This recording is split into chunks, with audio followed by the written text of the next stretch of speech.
Even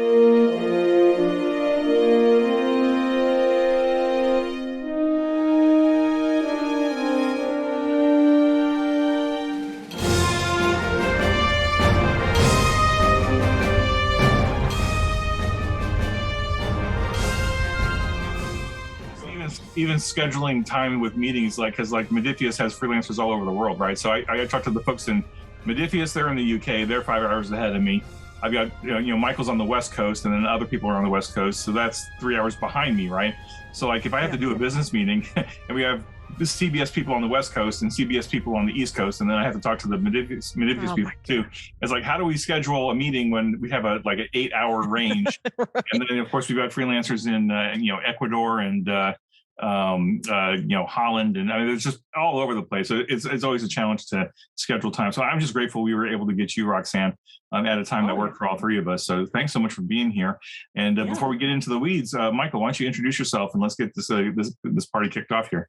Yeah, see, I hit record because I wanted people to realize how much work goes into producing all of this fantastic Star Trek Adventures content. I think it was last week or 2 weeks ago, Josh Allen said that we have a guilty pleasure of goods or something like that. I forgot what he said, of a bounteous blessing of too much or whatever it is. And it is true. It takes a lot of work though and coordination, Jim. And so we're thankful for that. For those of you who are coming in right now, this is Continuing Conversations where we talk everything Star Trek Adventures RPG. We're all about fan love, and we're also about big love of the creators who helped put this game together. Jim, you want to introduce yourself and what your role is? Absolutely. My name is Jim Johnson. I am the project manager and line editor for the Star Trek Adventures role-playing game published by Modiphius Entertainment.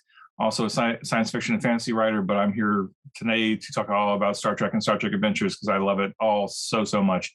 And I can't tell you how excited I am to have our special guest here tonight. Roxanne Thompson, please introduce yourself. Absolutely. My name is Roxanne Thompson, and I work on Star Trek Adventure. I've been a freelancer for y'all for about 2 years now, and I do layout design. So I do a lot of, I take what everybody gives me and I put it in a way that hopefully is functional for someone. So and makes sense. But and impressive. Give us your resume. What have you worked on so far? So for Modiphius, I've worked on for Star Trek specifically. I started with the Kobayashi Maru Convention adventure, which is a short little con game. Went on to the Enterprise Crew Pack. Did some mission briefs packs. I get a lot of the mission briefs from the TNG era. Have also done some of the adventures and supplements from the TNG era, and went on to doing the player's guide and the game master's guide, the campaign guide for Discovery, and now the Discovery crew packs. And I don't know if I can mention the other stuff that I've done or I've got currently in the pipe, but yeah, I've had my little fingers in everything. So yeah, and we were talking before Michael hit record that I think you might be the only freelancer we have who's touched every era. Like you've done stuff for original series, you've done stuff for Next Gen, Discovery, the Next Gen. I said Next Gen. Yeah, all the '90s era, all the legacy series, and then Discovery, and then you also, because you worked on the Player Guide and Game Master Guide, those were the first products we did that had that kind of unified Star Trek look and feel. That they weren't era specific or series specific. They were just and I don't want to say generic Star Trek because that's the wrong word. Generic's not the right word, but it was like unified, franchise look and feel to it, and the branded look. Look, yeah. And so you got a unique perspective here, which is part of the reason we invited you on tonight, but also because you're just Roxanne. I don't get to tell I don't ever get enough time to talk to my freelancers, and I wish I did.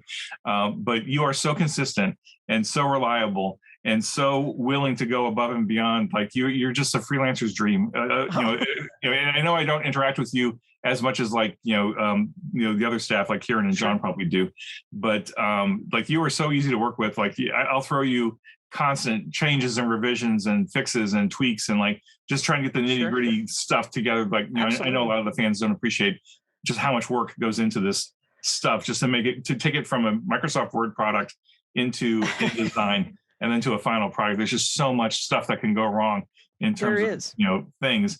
And I really appreciate. I want you to know that I appreciate you so much, because you are so good at what you do, that you're easy to work with. And frankly, between the fact that you're so good at what you do and you're easy to work with, that's why we keep coming to you with more work, because it's like, of course we're going to keep coming to you with more work. It's why I keep going to Michael with writing assignments, because you're fast, you're good, you hit your deadlines, right? I mean, what more can I ask for, right? That's everything I ask for. Roxanne, I'm going to clip this just for our LinkedIn. That's right. That's right. Save it right here. Our referrals. That's great, guys. Thanks. Yeah.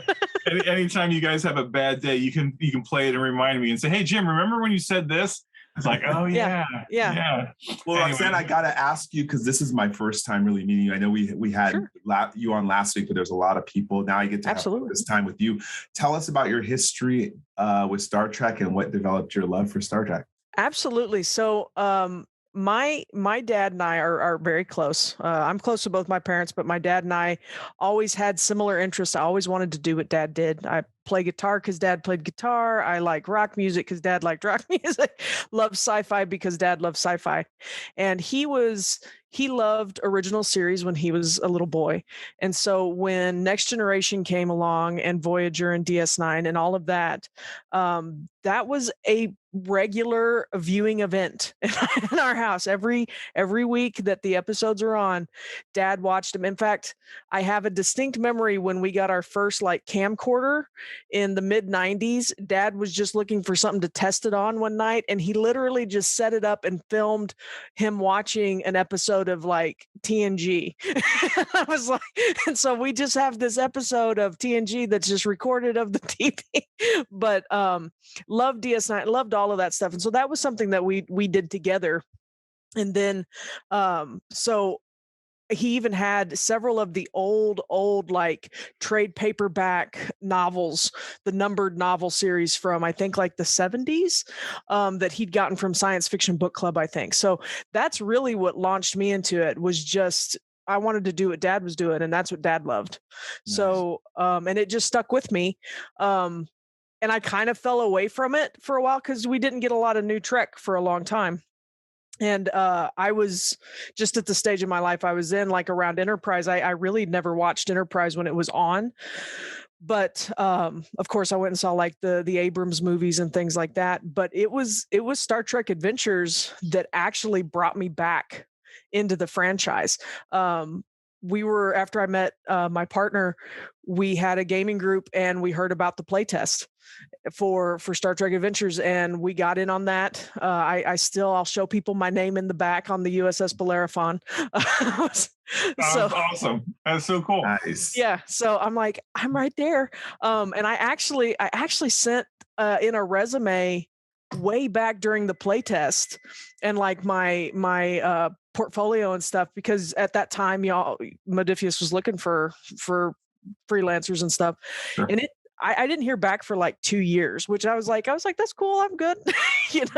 And then I got an email and I was like, yes, I'm going to finally get to work on this game that I love. Cause it rekindled so much. And I've since rewatched all of it, and just kind of fallen in love with it all over again. And every time I get to work on something new, I'm just like, okay, I gotta go watch some more Trek. Yeah. So now I got to ask you who your favorite character is, and what you love most about Star Trek as an idea. So my favorite character, I really think, and this might surprise people, I guess, but a lot of people talked about this character on the last of your episodes that I was on, but I really loved Anson Mount's Christopher Pike so much that I enjoyed Discovery from the off anyway. Season 2 blew my mind, and I was like, okay, I'm getting this melding of what I'm loving about the new Trek and getting this tie-in with the stuff I grew up with. And my dad was the same way. He would call me every week and he'd be like, oh my gosh, did you see that? It's so good. And so I really, really love his portrayal and the way that they brought that character to life, because Pike kind of got done dirty in the original series. But, and I understand that a lot of that was because of, just the way that, studios dealt with their actors then. And, he moved on to other things. But I loved Christopher Pike in season 2 of Discovery. He's probably, and man, see, you can't ask a question like that. Okay. So let me ask you then, what is it about Trek, the idea and concept of Trek, that makes you so passionate? The reason I'm asking this is because your passion shows through the work, and I like people that kind of have this background. So let's talk about your passion for Star Trek. Absolutely. The thing that I love about Star Trek, and my friends have to hear this so much. It's a poor, pity them, but it's because I love the idea of, it's not a perfect world. Like, there's still war. There's still all this, the flaws that make us human. All of that is still something that's happening in the world. But there is this kind of utopian veneer over the top. Like, they have made strides in trying to be better, especially people of Earth have made strides in trying to come together and be a united front and join with these other planets and these other races, and trying to build something together. I love the idea of the United Federation of Planets. I love that unity, or and I know that I know that is, again, there's like a veneer over the top of all the turmoil that happens underneath.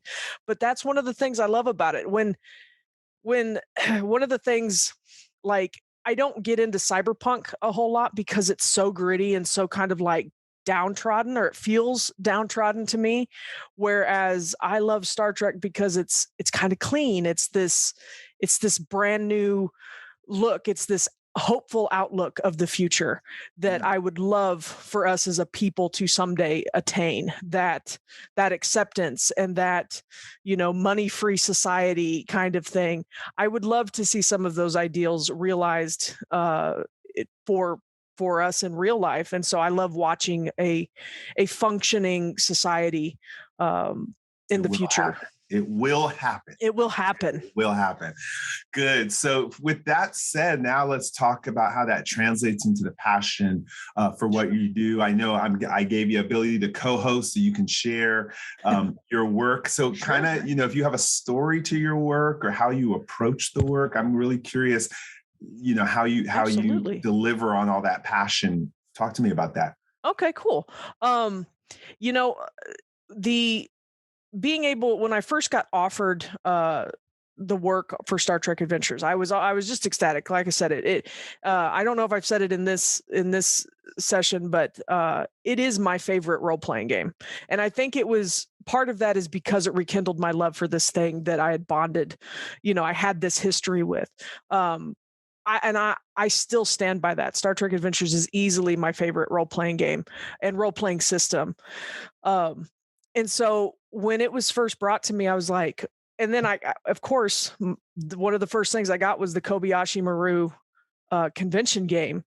And I was like, oh my gosh, I get to do that is like one of the, synonymous with Star Trek is Kirk, Spock, Picard, maybe Janeway, and then Ferengi, and then the Kobayashi Maru for sure. So I was super excited about it. I was like, I get to do this really neat thing, and I do have it pulled up if we want to try to. Yeah, please. And remember, we have some people who listen to just the audio cast, so kind of describe where you're going, what page, what we're seeing. Absolutely. So let me see here. Let me see if when I share my screen, it'll let me pick the window that I'm sharing.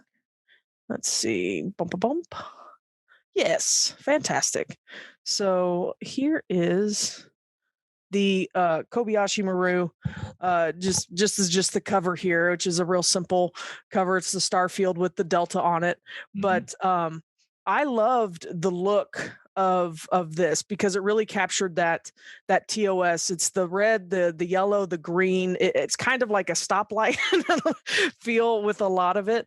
But it's real simple in terms of how the layout looks. It's kind of a white background, but it's got all those bright colors that you remember seeing in the bridge.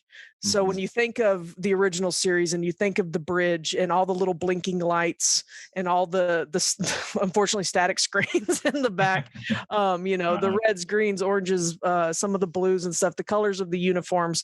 I just, at first glance, it might feel a little kind of garish because there's so many different colors going on in this color palette but it really evokes that that late 60s retrofuturism of the original series. Yeah, from someone who's played games with this design, even the Shackleton Expanse, the TOS design carries on there. Actually, let me tell you what it does.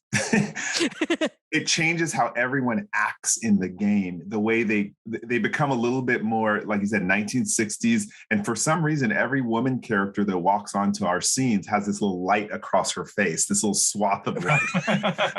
The eyes are lit up. No, and we talk and we write it into the very because I write out all our stories. And it's interesting that even the characters change the way they speak and they type. I watch this thing with my players because we play on Discord.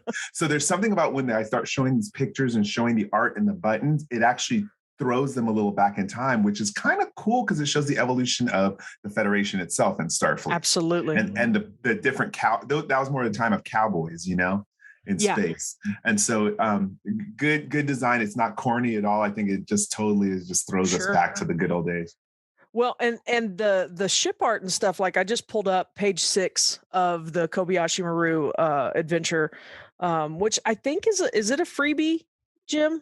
Is it a freebie? The Kobayashi Maru? Yeah, it's a free download. Okay.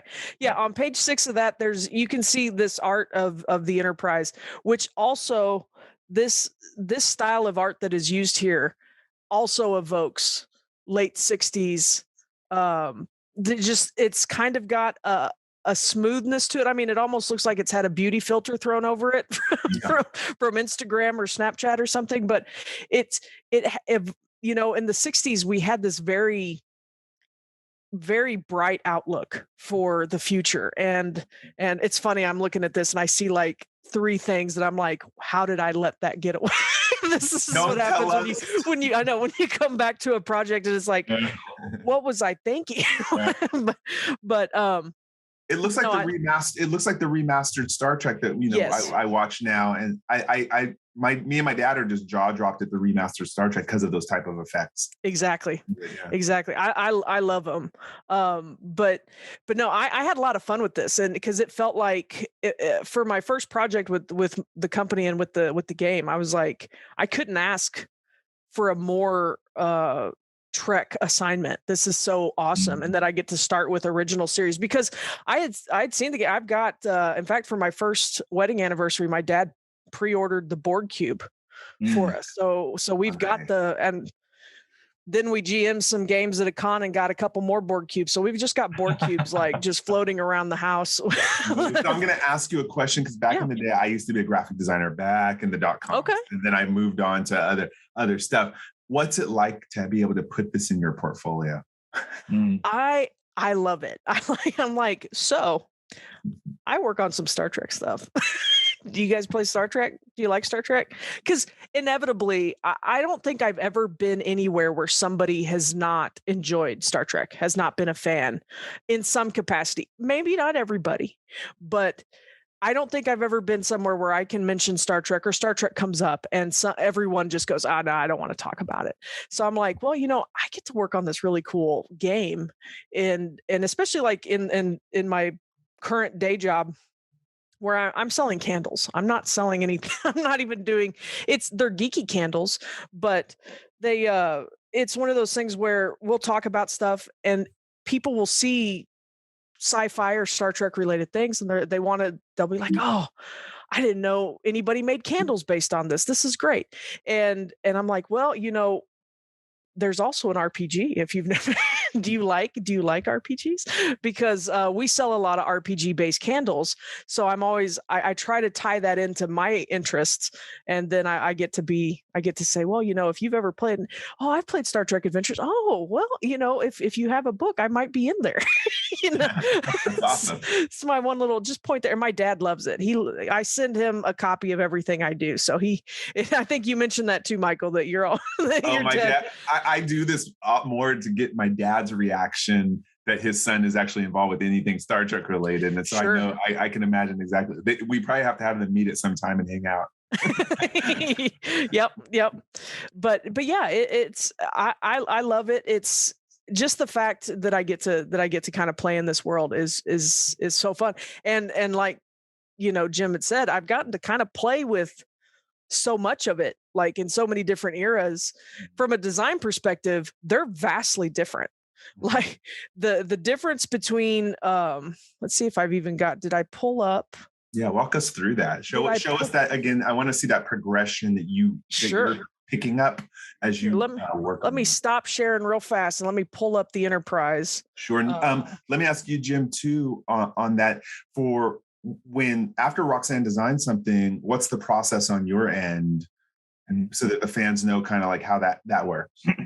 Yeah, that's a great. I'm glad you brought that up, Michael, because I was actually going to ask Roxanne to walk us through her process, because I can kind of start it, right. Like, of course, I'll reach out to a writer or writers to draft the manuscript. I get the manuscript, I edit it, and then it goes to a proofreader. They proofread it, goes off to CBS for approvals. I do another pass on it to make sure that we caught everything. Do an extra proof pass on it. And then the last thing I do before I hand it off to the designer, such as Roxanne, is either myself or my art director. Initially, it's been myself for most of the time, but now that I've got an art director, I can give him some of the work. But I'll go through the manuscript, especially if it's a crew pack or a standalone adventure. I'll find 3 or 4 pieces of art that I think fit thematically into the adventure, into certain areas on the text. And then, kind of a general perspective, I'll put a little, highlighted note in the manuscript saying, put this piece of art, somewhere around here. Because what I try to do is I try to fit the artwork on the page to something in the text, right? So that there's a kind of a linkage there. It doesn't always work, because once you get into layout, then, everything goes everywhere sometimes, and you're just hoping for the best. But so I'll send, in this case, Roxanne, I'll send her a manuscript that has some notes in it to say, put this piece of art here, put this piece of art here. Hey, this sidebar should have the Starfleet Delta in it. Hey, this sidebar, let's put the Ferengi symbol in this sidebar. Mm-hmm. Little notes like that. I try really hard, and Roxanne can push back if I do too much, but I try really hard not to put too many notes in it, because I want to make sure that the graphic designers have the opportunity to flex their creativity. And because they've got access to all the assets, or you got access to all the art that we need. So, like, I want them to be creative and put cool stuff in there. And not so much, I don't challenge you to surprise me, but like, I just trust you to know what you're doing way better than I do. Like, I have an artistic eye, and I can kind of get a sense of what it's like. But so that's what I do, is I make that manuscript ready, and then I hand it off to Roxanne, and then Roxanne does her magic. And you'd have to talk us through the process from that point, Roxanne. Well, I have a question too, because you said a word, and I have to ask an additional question on that. You said that she has access to the library of art. Is that like a magical Dropbox somewhere where you can just scan through and see all the art that's available out there? Well, so it's 2 things. So first, because we're a licensee of CBS, we have access to CBS's art archive, which is part of being a licensee, and they have thousands of pieces of art on this portal from all 55 years worth of the series, right? Goodness. So there's just, but it's not enough, right? There's never enough art on there for us to use, because as a print-based product and digital, but primarily print-based, we need so much art in our books, like even the incidental drop-ins and the logos and the badges and the line art, like what you're seeing on the screen here. We're showing line art of the Enterprise NX-01. There's so much art that you need in a book like the kind that we do, that, even I think 3 years into the license, we pretty much exhausted everything that CBS had available on their portal that we thought was usable in our products. And that's why you see some of the same stuff over and over again in terms of like incidental plants and stuff. Do you order up more art when you need it? Do you like ask for more art? Oh yeah, all the time. I will say that over the last 5.5 years, I have developed a very good relationship with the folks at Paramount. It's Paramount now, and so tactically, I can reach out to them and say, hey, I need this piece of art or that piece of art, and I'd say probably 8 times out of 10 they can get it. That I mean, like, because there's so many reference materials out there now. I can go through the old encyclopedias and say, hey, there's this great piece of art in the encyclopedia on page 81. Do you happen to have a PSD or an AI file of that you can send me? Sometimes they can do it, sometimes they can't, just based on what they have. Mm-hmm. So that's the one thing. That's the one resource that we can do. The other resource, of course, is now that Modiphius has done this game for 5.5 years now, we have a pretty huge library of art that we've commissioned for the game, but also art that we've created for the game. Like a lot of the designers, like Roxanne and Mihao and Chris Webb and some other folks at Modiphius. Like if you look at the books, a lot of the LCARS designs that are in there, especially in the TNG books, the hardcover books, a lot of those little line bits and pieces are all just hand created by the artists as they need it to fit it into the book. And all that stuff is assets now that we can pull into our books as needed. So like if we're working on it, like we have a standalone adventure coming up that's got some Bajoran focus on it. And there was a lot of Bajoran stuff in the which one? The science book, I think. We had some different Bajoran artwork, and so we just dropped that. We pulled that right into the standalone because it fit, and we had it. So Roxanne, being one of our freelancers, has access to both the CBS portal and also the Modiphius drive that has all the artwork on it. Yeah, I'm glad I asked. I always think there's nothing more to learn, but that's amazing. Go ahead, Roxanne. Yeah, no, and it can be really daunting. When I first started doing work for Modiphius, and which it's been 2 years ago now, so there's so much more even now, and especially like when they switched cloud-based services at one point, and I was like, all my links are broken. Where do I go to get anything? I'm lost. I'm waiting in the ocean. Yeah.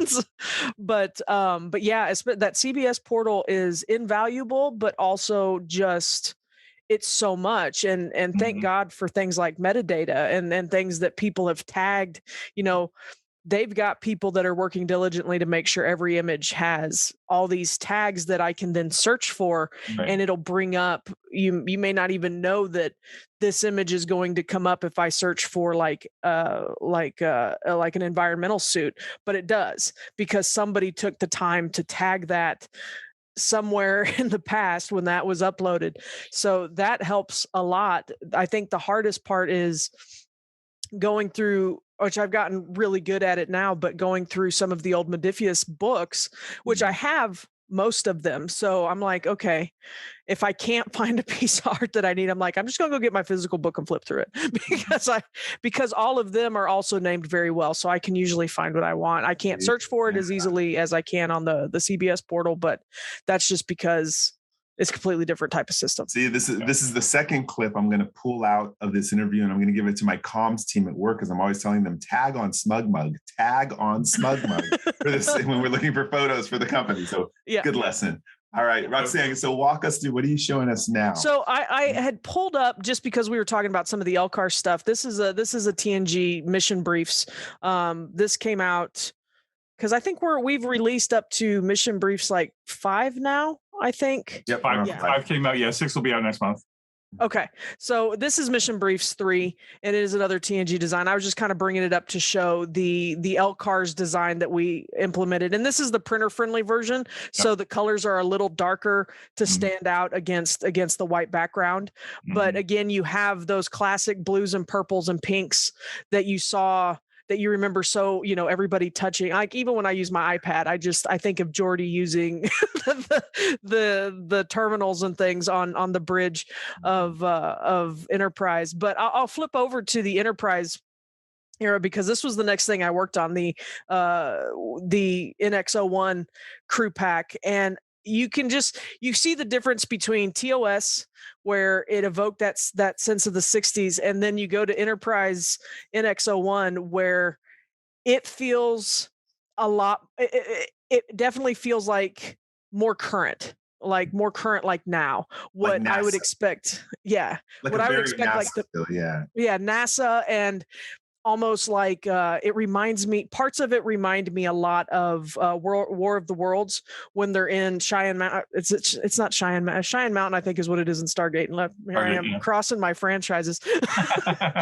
But where they're in is it NATO? I think where they are, and they're doing their the war games and stuff. It reminds me of that. Not War of the Worlds, war games. But we still have that wonderful Star Trek timelines art that that we mentioned in the last episode. But it feels more like a data pad that I could pick up and use now. It's got a very just late 21st century feel to it, which I really like about that. But this was my first experience with the crew packs, and trying to fit a lot of stuff in with this crew pack feels like it has a lot of information in it.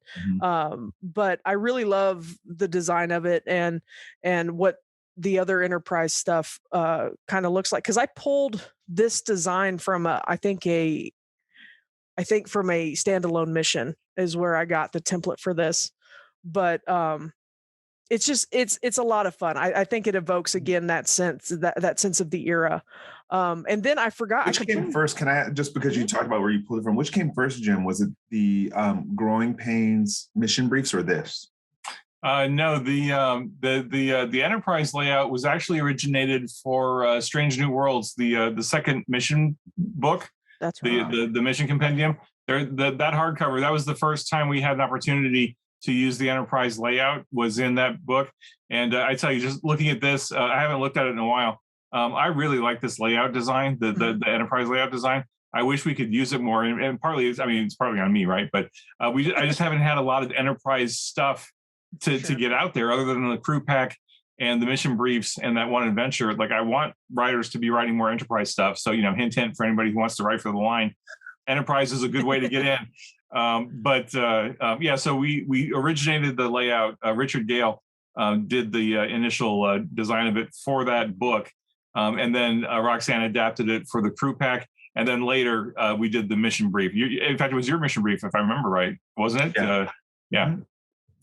Very awesome. Yeah. Very awesome. Yeah. And I really liked it. I thought I'm just going to ask, because we're in for a couple of mission brief designs. It seems like there are more words on this one. Does this one, I think if I remember, Jim, it was like 550 to 600 words per, but now some of the other designs are like 500 words. Yeah, but this is less than 500, I think. I think just because of the stat blocks in the middle there. I can't remember, Roxanne. What's that? Oh, no, I said that could be, because the stat blocks here are definitely larger than the stat blocks that we're currently using. Right.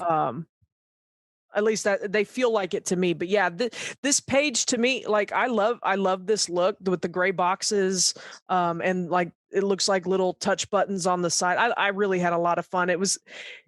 I'm sure some people might think it's tedious, but on each of these pages, there's all these little numbers, because if you look at any Star Trek terminal or readout screen, there's just LCARs, just everything has a number, and it's like, it doesn't necessarily, it means nothing to us. A lot of it, I assume, is just referencing to things that the crew probably like the production crew of the show are like, throw my initials in there and throw some numbers out. That's my initials and my birthday. Well, Lee Woolsey, I actually asked him about it in some of the design, and he said that there's actually a kind of, he's a brilliant person if you haven't had a long conversation with them, but he talks about all the numbers he puts in there. He purposely designs them that, for instance, they're not in sequential order, because it will distract people, or they don't look like a birthday, because then people will be trying to figure out what that refers to in Star Trek. So he takes a lot of thought into putting those numbers in. Are you responsible for putting the numbers there? So in whether I was supposed to be or not, I thought it would be bad form if I just copied and pasted everything and all the numbers were the same throughout the whole thing. So yeah, but my brain was like, go in order. so I'm pretty sure all the buttons on here are just like, they're like sub buttons. They're like sub menus of the overhead button. So the chapter is actually chapter 2, section 70, or it's the 7th character listed in this part. So it's Dr. Phlox, and it's page 11 of the Enterprise crew pack. And so all the little squares going down, I think, are just 27, like 1 through 5, or something like. Because I saw it as like a sitemap almost.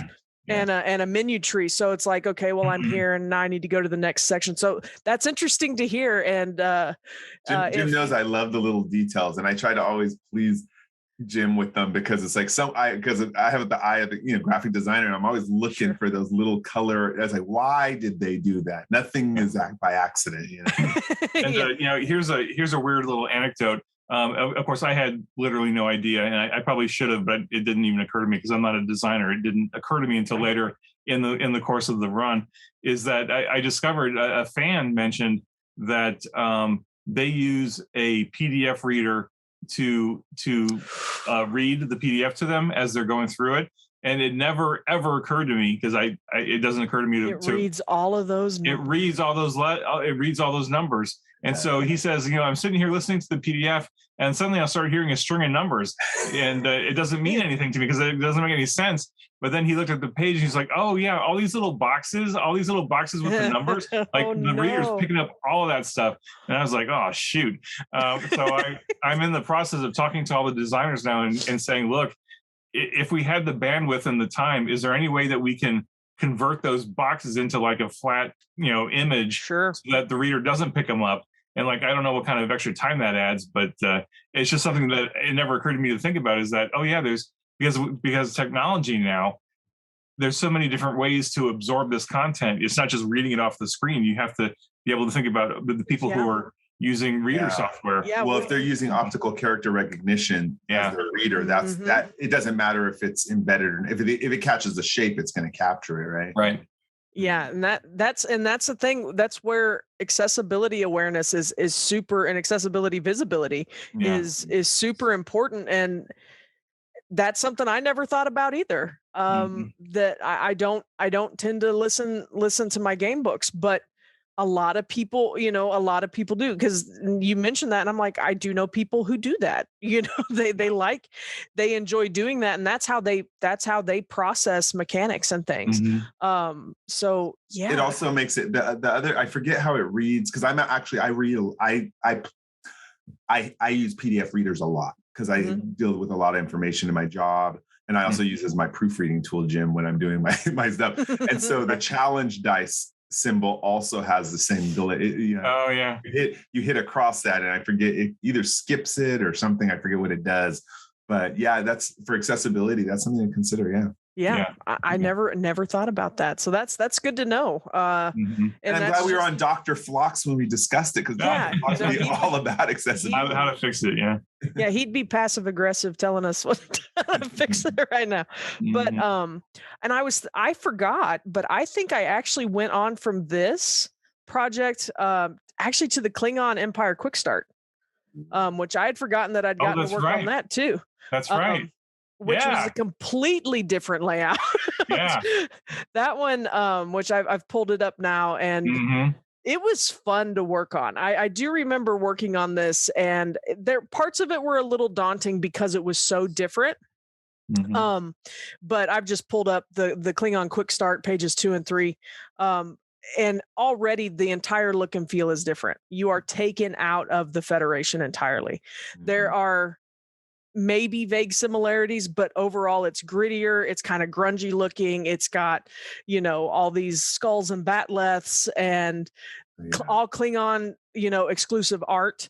The sidebars look more, angular and triangular, like their symbols. And that was a lot of fun to see, just the versatility, because up until I got this, I'd really only looked at the main core books and the supplements, which were all TNG LCAR style. Yeah. So I told Jim when I got the guide, and I said it's biblical in the way it's designed, like parchments, and I could just see the Klingon carrying it through battle. There should be some blood on it. You can see some blood spatter on some of it, ashes. So I thought it's just such a cool design that, like you said, takes you out of that clean. You talked before about that clean looking show of Star Trek. No, this is a different culture.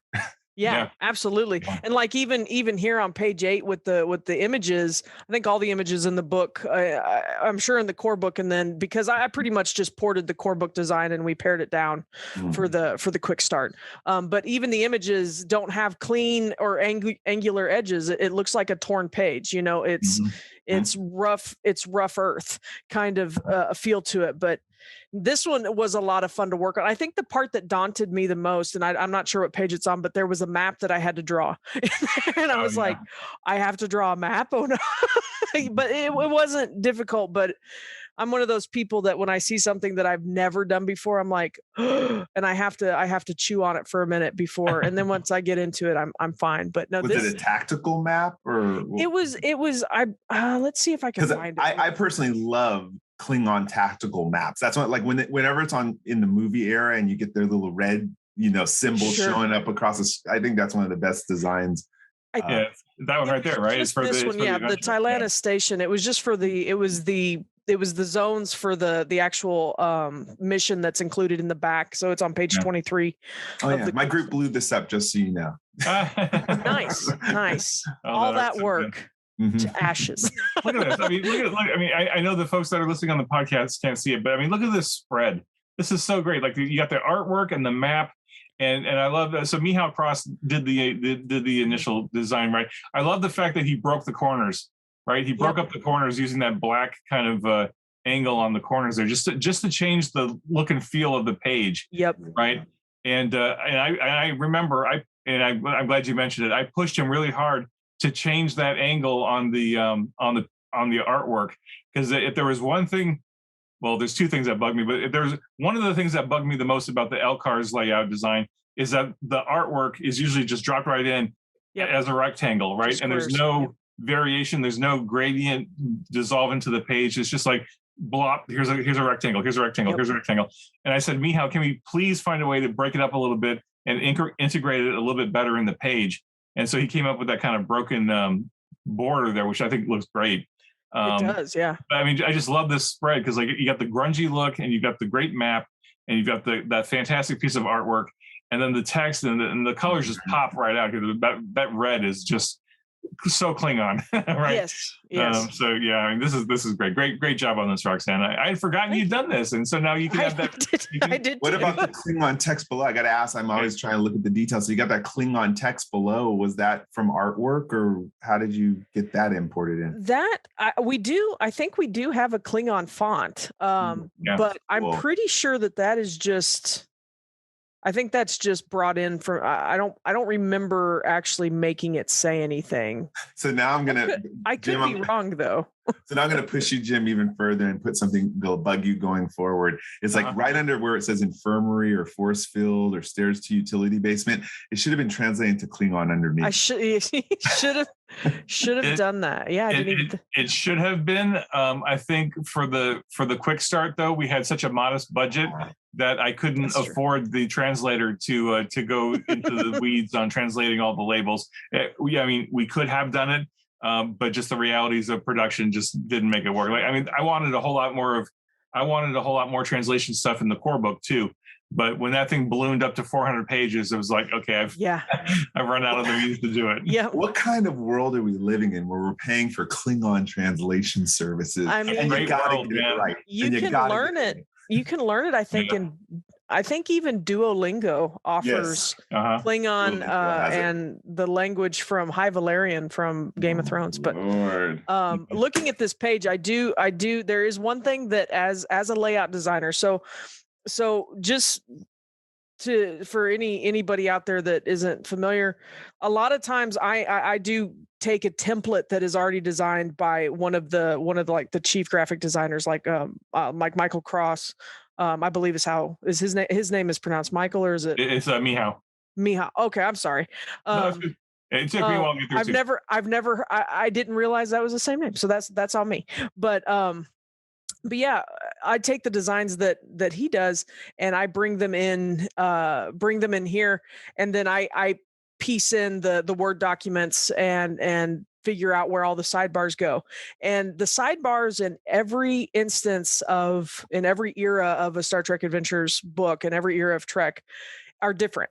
And like ones like this where it's got all these little triangles. So if you're looking at page 23 of the Klingon Quick Start, all these little triangles on the left-hand side of this high alert sidebar, those, I call those the fiddly bits, because anytime I have to try to extend this text box to fit, longer text or shorter text or any of that, every era I have to find how am I going to do this fast? How am I going to do this quickly? That's the most difficult part. And I have since, I'm sure other designers have had moments like this where you're doing something the hard way for a really long time. And then one day you're like, oh, I could just do this. And so they've been a little easier because, one of the projects I'm actually working on right now for Trek that's in revisions, the sidebars got a lot of fiddly bits.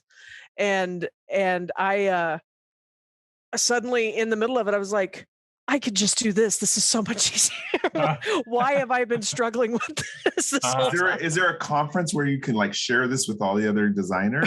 Right. Sometimes I just want to go, remember, text is never going to just be this big. I have to change it every time.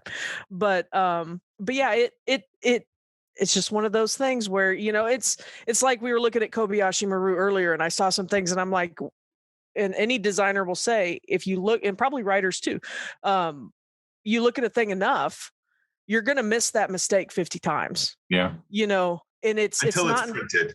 Until it's printed and you've taken some time away from it and you come back to it and then you're like, oh, crud. What did I let go? But yeah, the sidebars used to be a big, every time I saw one, I was like, oh. I got to ask a question to Jim about this real quick then, because I know I've experienced, a couple times where right away, the minute it comes out on PDF, I catch a typo that I never caught before. And Jim, I have to ask you then, right away, I'll try to read it right away so I can catch and send it back and the revision can be made. Is that done before the books are printed generally? Like, do you give a gap time just for that reason? I'm sorry, say that again. What? So the process I'll finally get the PDF of something I worked on. I'll catch a typo and, I'll shoot it directly to you. And my goal in my dream mind is, okay, it's easy to fix on a PDF. We know that. But does that also give lead time before it goes to print so that it can be changed in the print version too? Because sometimes I've noticed it's not in the print version, but it is on the original PDF. You see what I'm saying?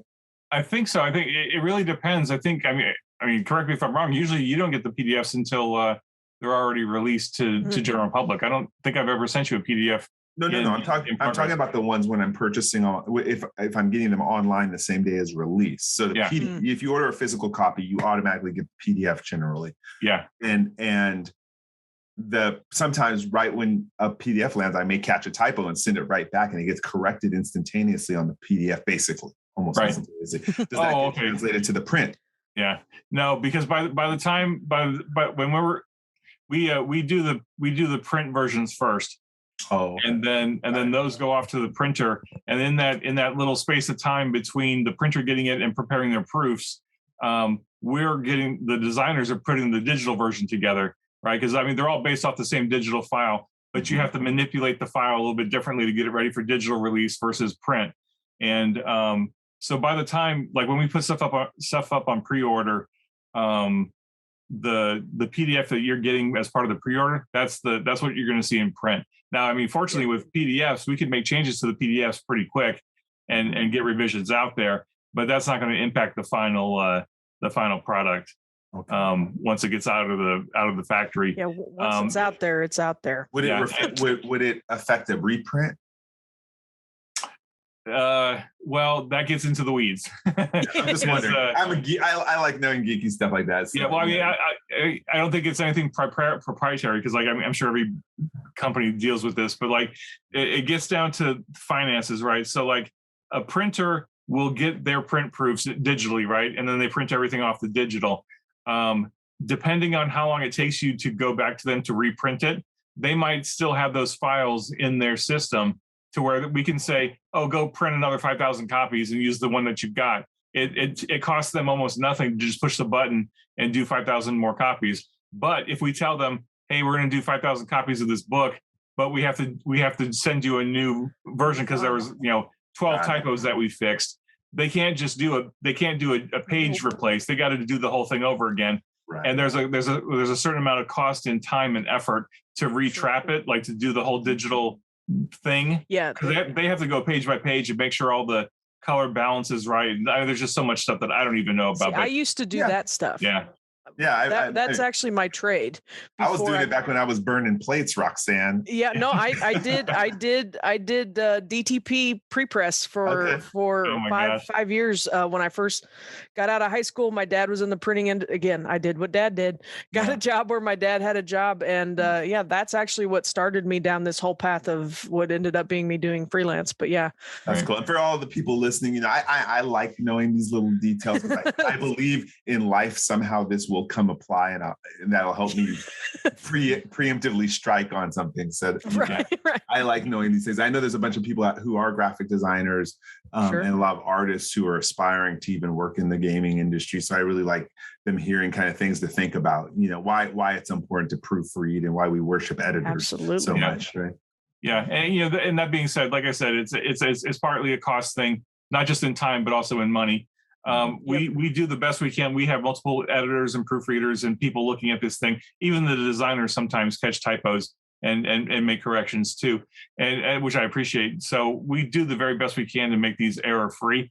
But like if you spend any time in the publishing industry, that releasing a book that's completely error free, almost impossible. And I know that sounds like a dodge, but like if you think about the thousands and thousands and thousands of characters that are in even just this spread, right? Look at this 2-page spread that we're looking at. There's a lot of text on here, but there's not just text, right? There's spaces between the words. There's spaces between the lines. All that stuff has to be looked at.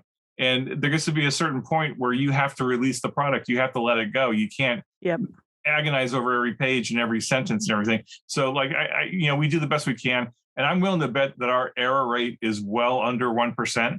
Like if you look at the totality of the stuff we do, lower. I proof at work, and it's very low for a book this thick, honestly, because I do read everything, and a lot of people, when you get into the editing process, or when you're working on it, you stop looking at it many times. You're looking at just shapes and if it looks good.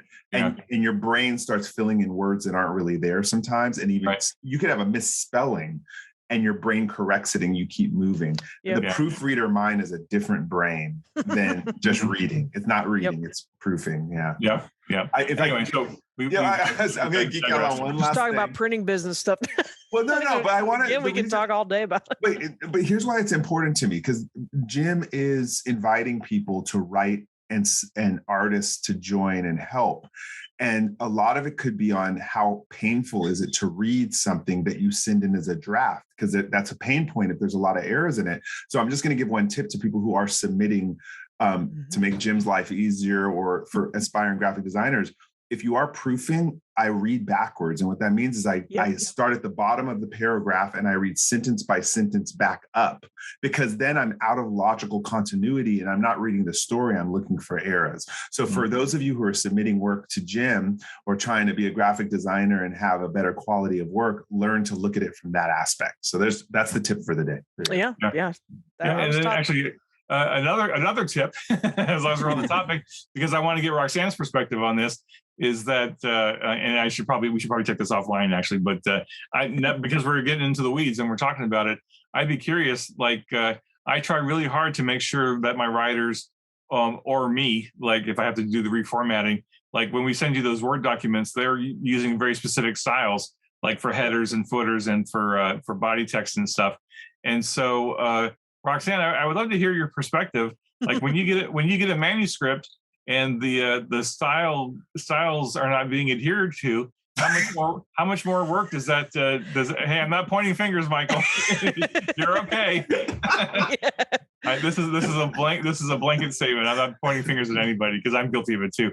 But I'm just curious, Roxanne, like how much more work do you have to do when you get a manuscript that doesn't fully follow the styles? The style guide, yeah. So a lot of times that can add some time. Like I still have just developed a habit recently because I realized that when I was sending Jim stuff, like consistently, he was having to go back, italicize this, bold this needs to be, and because trying to follow, and there is a way, and I'm sure that at some point during the document process, like when the templates are created, that the Word document style sheets and the InDesign style sheets, which is my layout software, I'm sure at some point they have matched and they have meshed and talked to one another.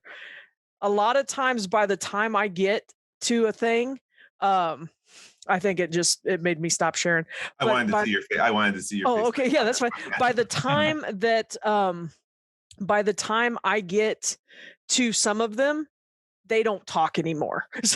So it's, I just have to take some time to make, and I've trained myself the last couple times. I've tried to mitigate how many times Jim has to go back and go italicize, because I know that he's put in all that time and the writers have put in time to make sure that those italic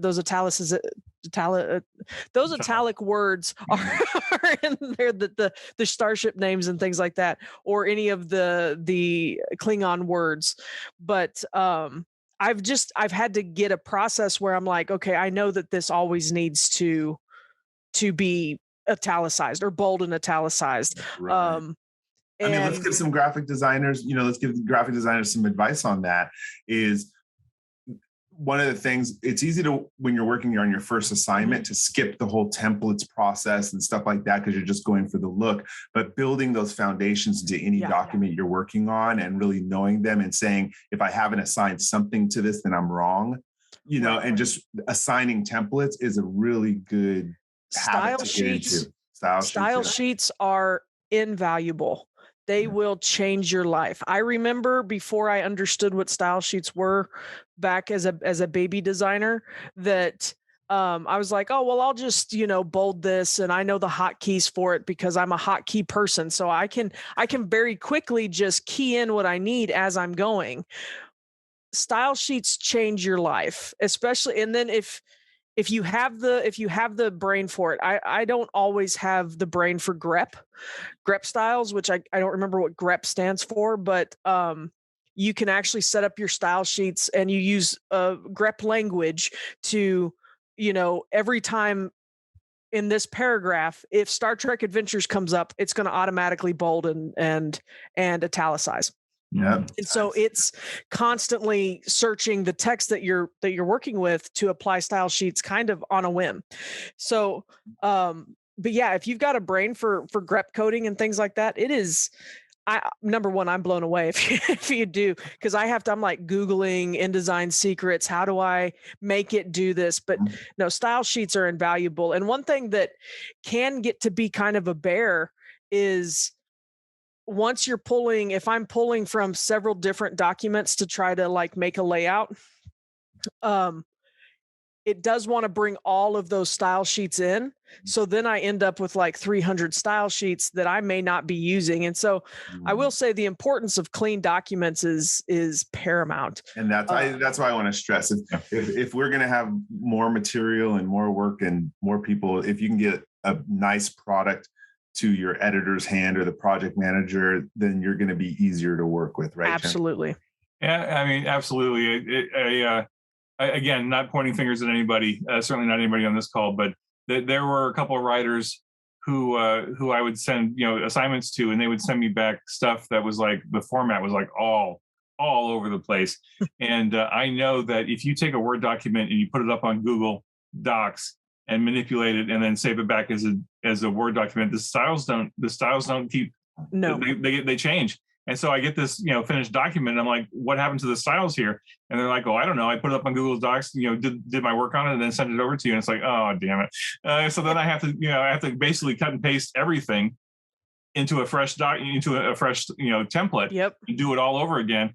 And I can't even tell you. I mean, I literally can't even tell you how much time I've spent on. I mean, for 5 years now, reformatting shit, and just literally go. I mean, and you think about, a 10,000 word adventure is one thing because that's like 30 pages, and that's not too bad.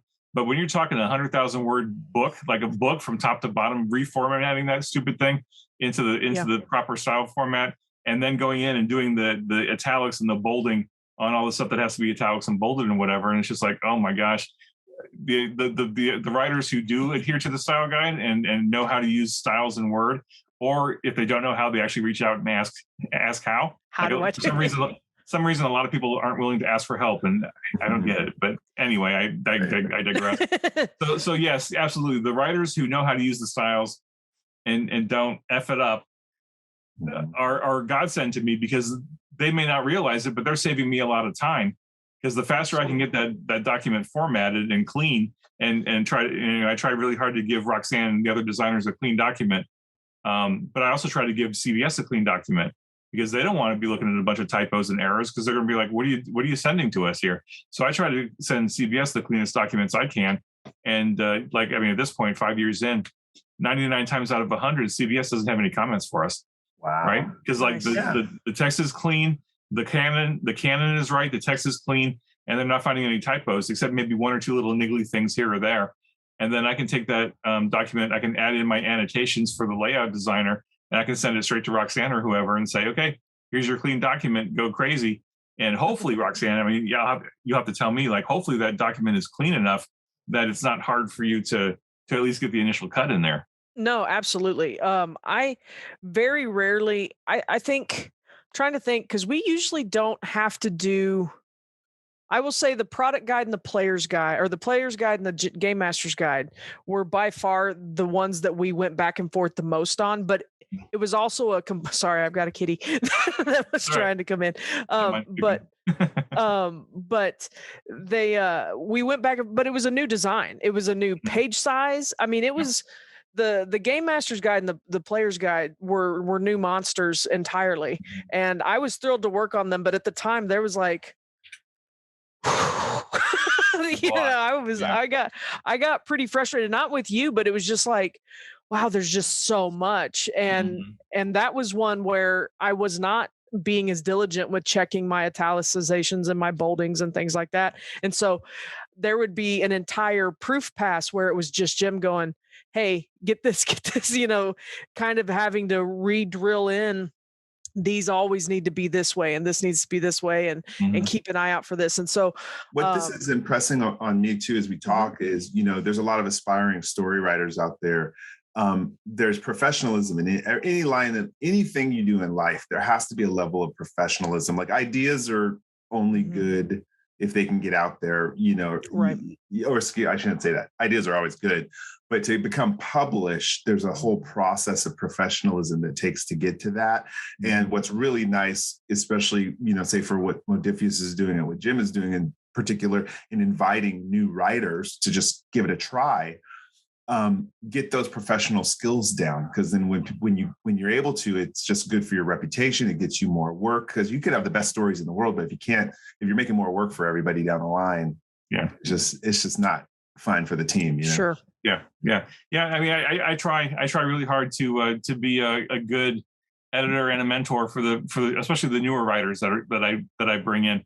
And some of this stuff you just have to learn. Like, I mean, I've been doing this for 30 years now. I had to learn the hard way, right? I've made plenty of mistakes early in my career, and the only way to learn is to do it, right? You make mistakes and then you learn from it, or you don't learn from it and then you quit and you go find something else to do. But I think any prospective writers, I think as a freelancer, whether you're working on this game or just in general, if you're doing freelance writing, the two most important things I can possibly think of to tell you to do, and not you have to do, but you should do it to be professional, is hit your deadlines, because there's so much stuff downstream of you that you have absolutely no idea about, that you may think it's a lark to be 2 weeks later, 3 weeks later, whatever, but if you're late, there's a huge impact down the road that you just have no idea, to the point where it's impacting income, because like if our book slips 3 weeks or a month or something, all of a sudden we're missing a month of revenue, right? And that may not matter to the writer because you're getting your flat rate or whatever, but has a big impact on the business. And you just may not realize that, but that's something that, so yeah. Well, and even down the line, it impacts financial. I mean, it's just the way it is. We're all waiting for a certain point of the process to get, compensated for the time we put in. And so anytime that we have to wait on something for an extended period of time, and thankfully it's rarely happened with Modifers. It's never happened in this line that I've ever felt like it's taken an exceptionally long amount of time after I get done. Because by the time I get done with it, it's pretty much ready to go. I'm loving that. I'm loving the fact that we can talk about for Star Trek Adventures just as a thing. You can go to a museum and walk by the art real fast and say that's pretty, but it's the people who stand there and look at it and wonder, like, well, what's the canvas and what was the technique used? You get a whole new thing. So that's why I really appreciate, Roxanne, what you're showing us too. Is there anything else? I want to see some more. Anyway, the last thing I wanted to say, I'm sorry. Because that's okay. It's okay. This isn't about freelancing, but in general. So the two pieces of advice I had for freelancers, right? Hit your deadlines as much as possible, because there's so much stuff that you don't see that you are impacting one way or the other. And the other thing is, if you can't hit your deadlines, tell your editor or tell whoever's giving you the work. Because like if you don't communicate, like you're in a black hole, and that's really, really a hard place to be, not just as an editor or whoever's in charge, whether it's an editor at a magazine or editor on a game like this or something else. Like the person giving you work, if you don't communicate with them and tell them that you're going to be late, then you're not going to get more work. And that's not personal. It's just business, because the people that I work with, like I rely on them to do that stuff. And like the ones that do it consistently, I keep going back to because they're the easy choice, right? Like you're good and you're consistent. Anyway, I'm going off the. No, this is great. I'm preaching to the choir here. This is turning out better. No, but I'm telling you right now, there's people who are going to listen to this, and it's going to save them rejection in the future. Yeah. So it's worth a pile of diamonds. What you're saying? I mean, this is just practical life skills, right? I mean, but it's also professionalism, especially in a little industry like this. Word gets around. I would never try to blackball somebody, but if another editor at another company says, "Hey, I'm thinking about hiring this person to do work," and they said they worked on Star Trek with you, what was it like? And I could sugarcoat it, but like I try to be honest and say, look, I thought they were good, but here's 1, 2, 3 things to just be aware of. It's like, they do good work, but here's 2 things to be aware of. Like it's a small enough industry, people talk, and that's just the reality. Anyway, so back to the happier things. It scared everybody. No, it makes me happy because my personal mission statement is I derive happiness from watching other people be successful and helping them be successful. So 5 years down the line, someone's going to come up to you or Roxanne or myself at some convention and be like, you know what? I listened to that podcast and I took I had my dad proofread it and I sent it in and I got the job. So that's what I'm looking forward to. Awesome. Yeah. And while Roxanne pulls up another example of her work, Michael, that's exactly where I am too. Is like, I want everybody that I bring into Star Trek Adventures, I want them to succeed, right? I want them to have the moment, right? To say, look, I wrote for Star Trek. I contributed to the massive tapestry, and like, everybody I bring on, like, you will not find a bigger champion than me. And I will bend over backwards and sideways to do everything I can to help you be successful. And I hope that they understand that. I mean, it's hard to teach that, right? But hopefully that trust comes in time. But anyway, look at this cover. Oh my God, this is such a beautiful cover. Stephanie Toro did this cover, and I was just blown away. And like looking at it in PDF is one thing. This is the player's guide cover that Roxanne is displaying right now. Yeah, I just pulled up the player's guide. But to get these things in hand. Yeah, and Roxanne, your copies are finally on the way. So fantastic! I'm stoked. I'm excited. This is so great. But yeah, go ahead, go. I'm going to put myself on mute now, so I'll shut up. Oh no. I will just chime in and say, follow up to what Jim just said a little bit ago. Jim is one of the best people I've ever had to work for. I've never had a lack of information or a lack of resources when I'm working with Jim. And I've worked for a few different tabletop companies, and anytime I get a job from Jim, I'm like, okay, this one's going to be it's kind of a reprieve. So I have all the love and admiration and respect for you as well, and I'm glad that we have this working relationship. But yeah, this cover is beautiful. Stephanie did a wonderful job on this. It was a bear for me at print time, because I had to go back and kind of like, I kind of had to rebuild it from the ground up. I kept all the design elements, but just for the different embossing, the foil, the gold foil on this one. This is the gray cover with the gold foiling. It's a lot. And if you've never been in the printing industry, or have never experienced or have any knowledge of all that goes in and how many different things have to match up to make, and how that we call it registration, how many things have to register together so that looks good and the foiling lands in the right spot on the right embossing, and it's a lot. It's a lot. Me and the I believe he's our logistics guy, Peter. He had to play intermediary between me and the printing company for days because there was just stuff I've never.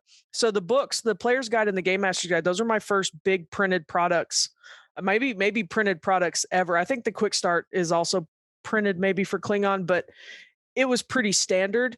This having the end papers and being a full hardcover, 2 hardcover volumes, that was my first time really getting to experience that process with Modifius, and it was a learning experience.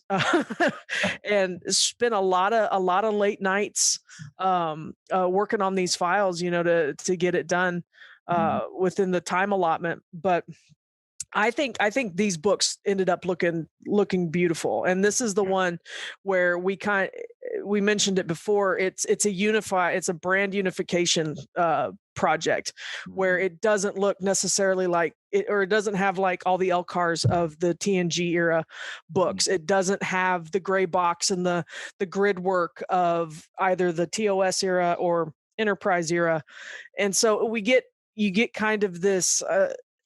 And I love the M papers. I like the M papers in all the books. The maps always, I love maps anyway, but just the deltas, simple delta patterning, but it's a very clean layout. It's very open. It breathes, and just light, angular things to kind of give the impression of it being Star Trek. And the font. I want to talk. I'm going to give you some comments from real people who grabbed this book. So because I have it in my house, of course. My father-in-law, who he likes Star Trek, but he doesn't do any gaming whatsoever. But he likes reading, and he took the books and he ordered them that night for himself. He's like, I need these in my library. They're really good quality. Then what's really cool is I have my 14-year-old nephew who's actually going to start blogging on continuing missions about because he had a school assignment about opening up as a website and doing blogs. And so he decided his subject is going to be traveling into the world of Star Trek and Star Trek Adventures in particular to see what it's all about. What's Uncle Michael all about? And he's going to start blogging. And he took the book and he's like, oh, this is really easy to read. And he's reading it right now. Nice.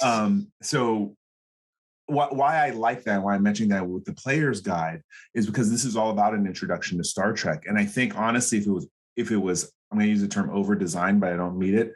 It was over branded to Star Trek and over technical, like some of the other supplements, because they're for diehard fans who are playing the game. I think it would intimidate them. But the fact that it's designed in a very scholastic way, I'm going to say, that my 14-year-old nephew's eating it up and texting me and starting to write little blogs about it. So I think that's really cool that it's really for the new player, and it's a good bridge to Star Trek. The way absolutely.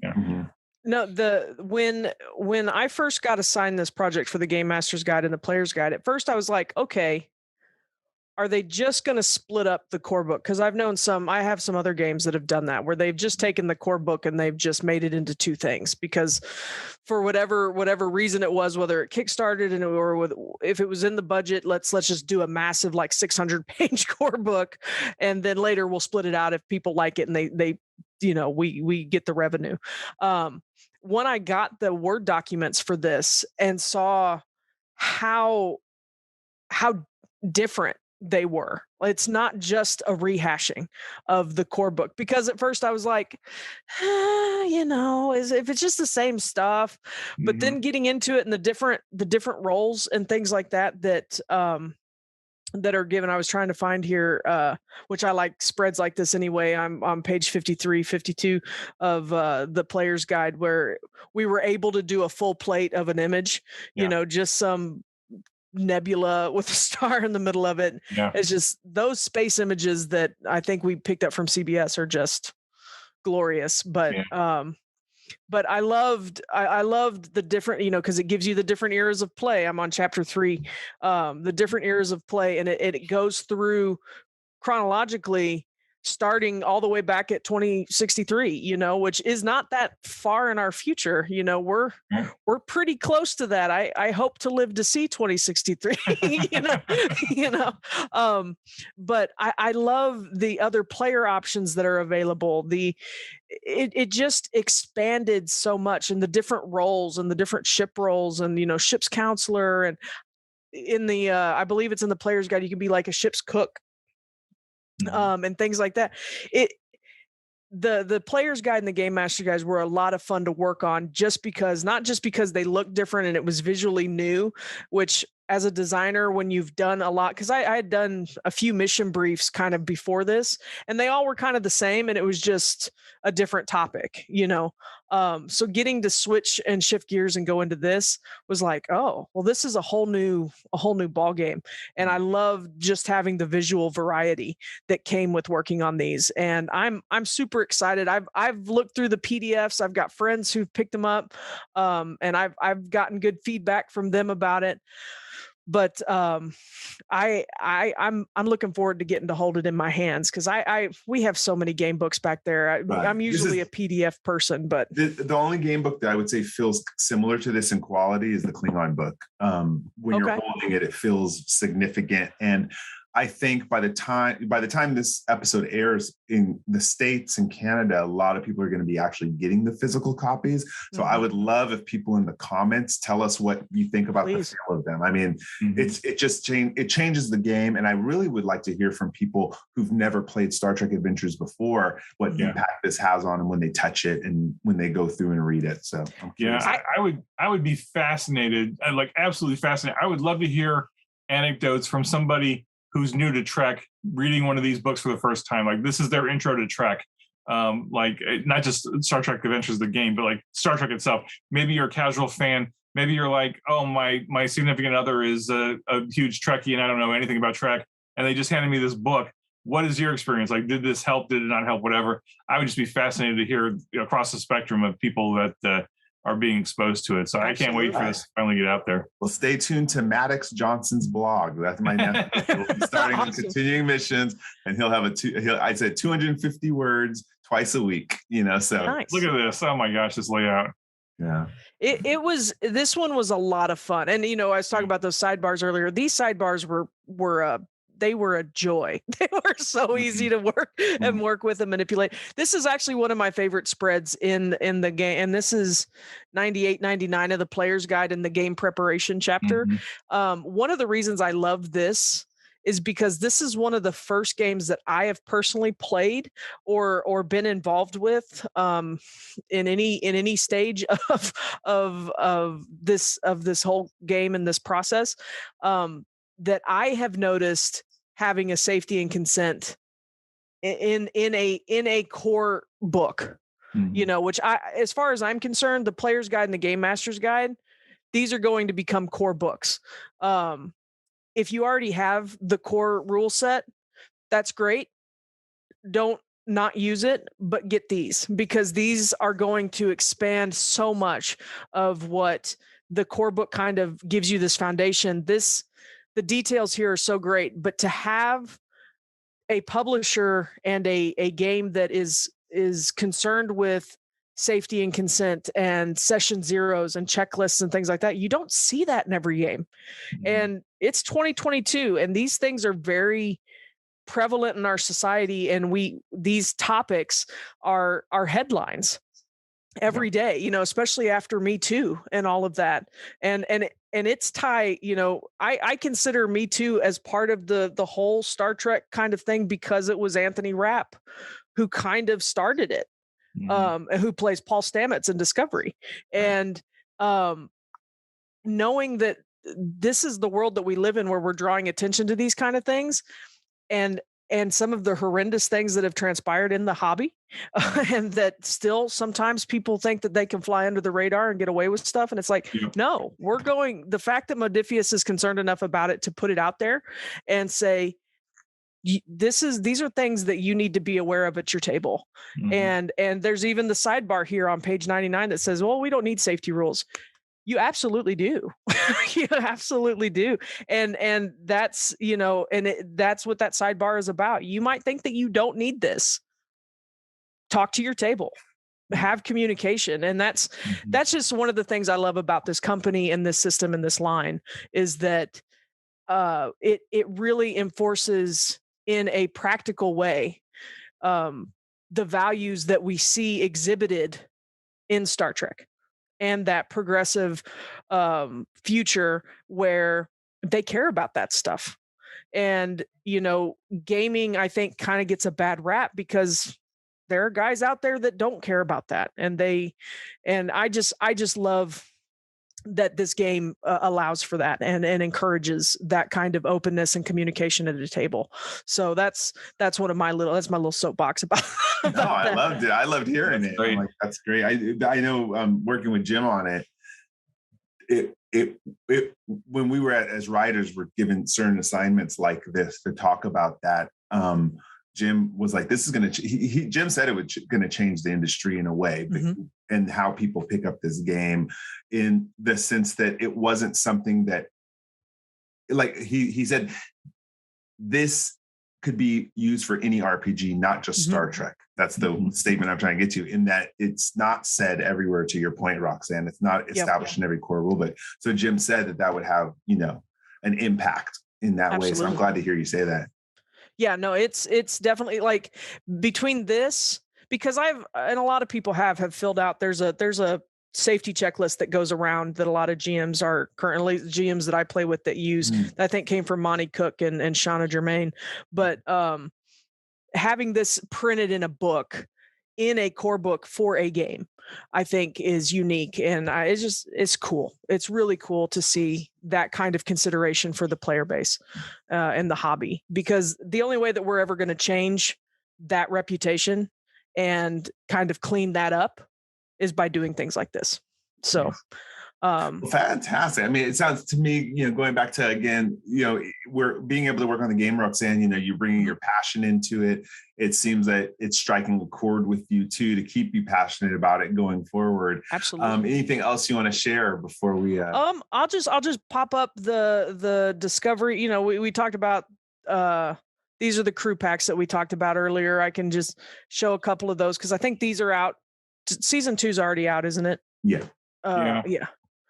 But yeah, so I worked on that. And then, of course, the Discovery, this was chapter 6 of the Discovery, the campaign guide that's coming out, which I don't know if will it be out by the time that this?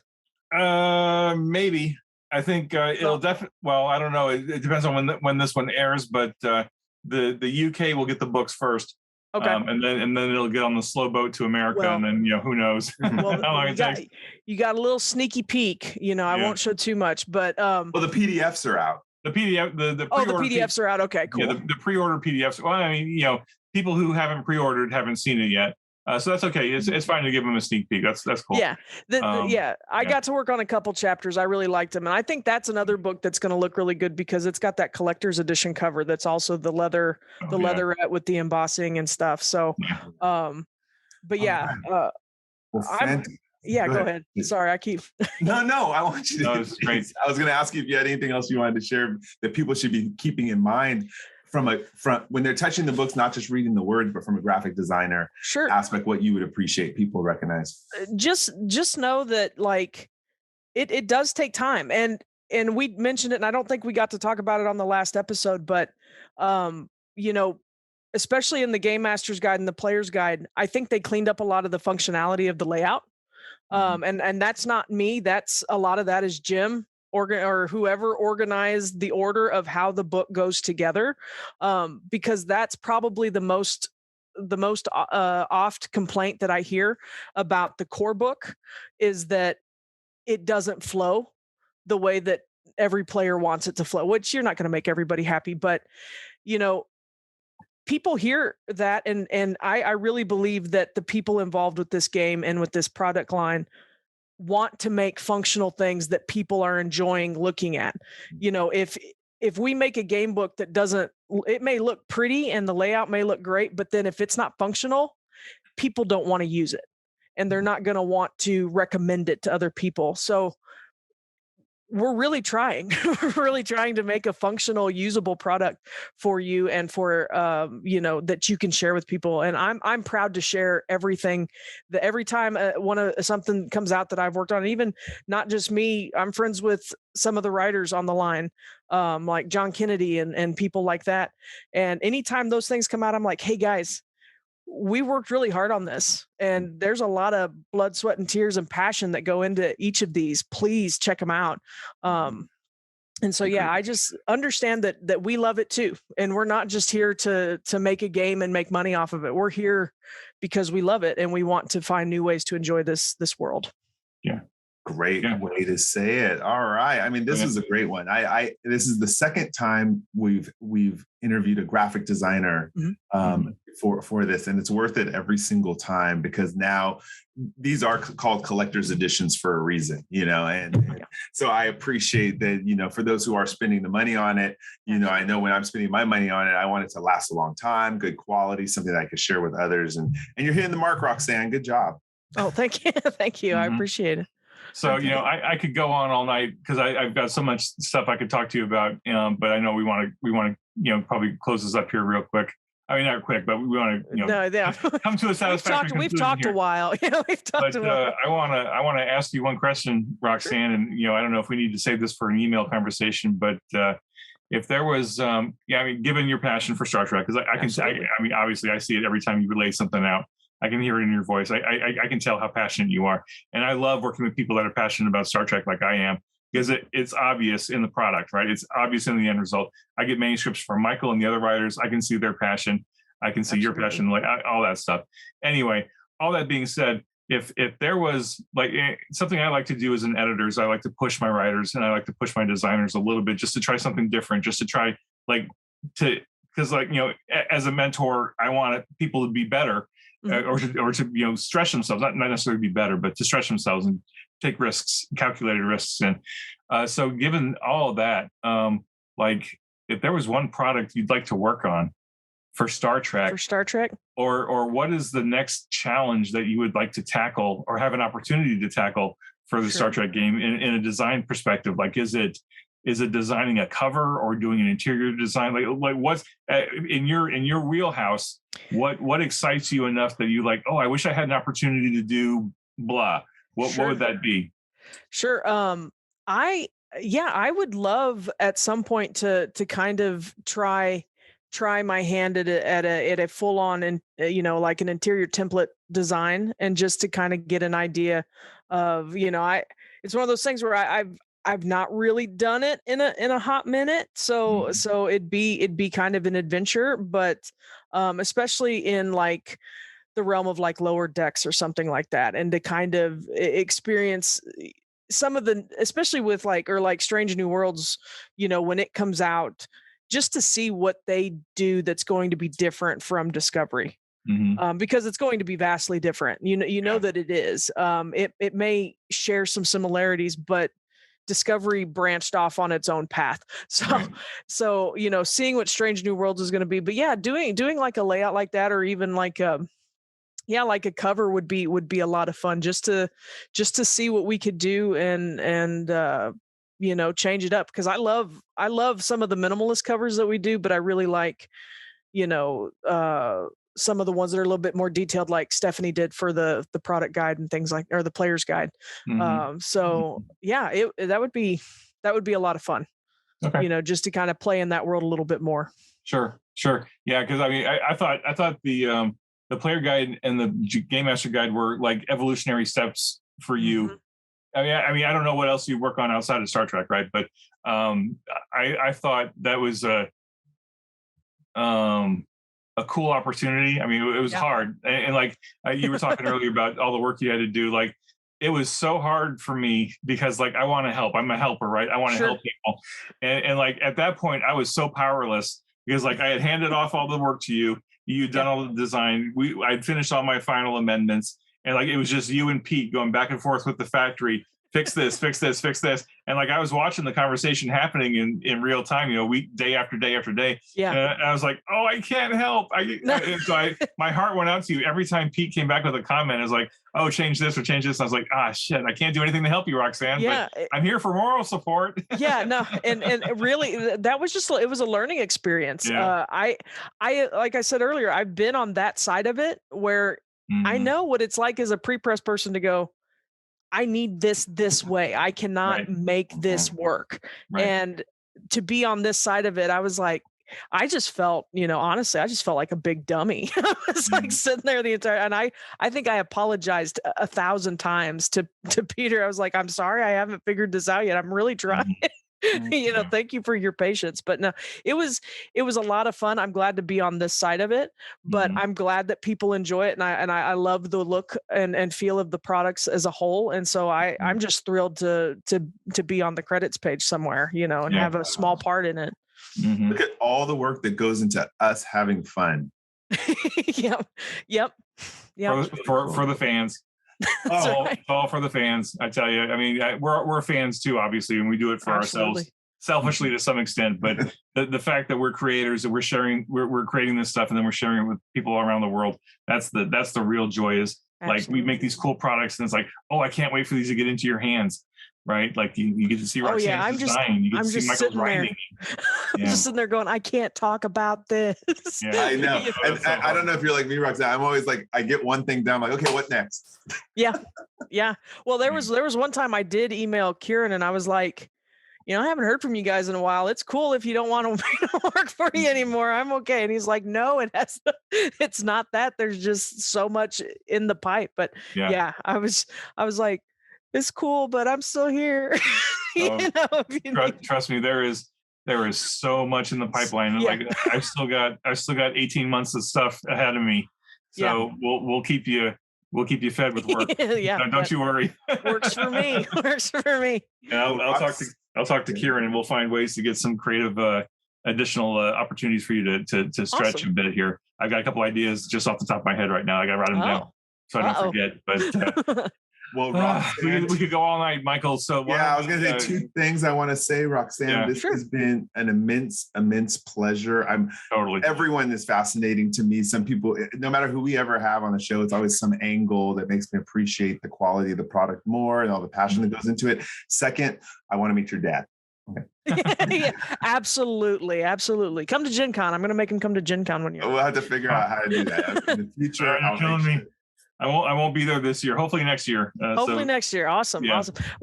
I live so close now. And I'm going to sell candles. So what do you do? Cool. Perfect. Awesome. Well, for everybody, thank you for tuning into this continuing conversations. It was a little technical, but for those of you who are wise enough to listen to it, you probably will improve your careers by the fantastic advice that Roxanne and Jim shared with us today. So I want to thank everybody. Today, I'm going to give a shout out. You made me go back nostalgic and go back to Coastside Comics in Pacifica, which was the first place I ever went as a comic book shop, and had gaming books there. So I'm giving a shout out to Remy, who still runs it. It's been over 45 years. He still shows up there. Isn't that amazing? And I mean, it's just the fact that you can still have a comic book shop is still around all those decades. Wonderful. So that's my shout out for today. Roxanne, you want to give a shout out? Yeah, last time I didn't have, I just thought when I was still living in Texas, I actually worked for a game store called Space Cadets Gaming, which is a sister store to a much larger comic store called Space Cadets Collection, because she buys collections and then has a massive collection. It's a huge gaming store. She's just expanded. the comic store is expanded, the gaming store is expanded. Highly recommend them. They're in Oak Ridge, Texas, which is northwest of Houston. Jen King is the owner of Space Cadets Collection, and Brian McMeans is the owner of Space Cadets Gaming. If you're in the Houston area, in the northwest Houston area, I highly recommend checking them out. They are both wonderful brick and mortar stores, and after the pandemic, they survived and they are thriving, and I highly recommend them. They are some of the best in that area. So. Great shout out, Jim. Close us out with your shout out. Well, yeah. So to shout out again, like I said last episode, I don't have a local game store that I frequent. I haven't found one that just has everything I want. So I'll keep looking and finding one. But I will do a blanket shout out to all the brick and mortar stores because they are the primary interface with our fans. I mean, certainly you can buy stuff online or whatever, but those brick and mortar shops are still very, very important to the industry. And we're still trying to find creative ways to support you directly, not just through distribution chains and all that great stuff, but always trying to find new ways to reach out and provide support for the local game stores because you're right there with your finger on the pulse of the fandom. So we want to reach out to you more. So we'll figure out ways to do that. But thank you for all you do. You're keeping the industry alive. And we appreciate you. I appreciate you.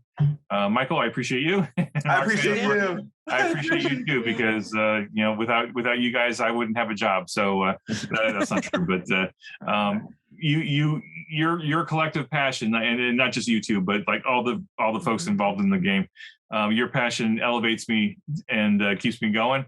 And you leave it all on the page, which is where I want it to be, because that's where the fans are going to see it. And I can't thank you enough for all the work that you've done. And I'll thank you in advance for all the work you're going to do, because there's going to be some cool stuff to come, and I can't wait to get you involved in it. So awesome. With all that being said, Michael, thank you. All right, everybody, thank you for listening and watching and all that good stuff. We'll see you later. Live long and prosper. I see. Be safe, be well.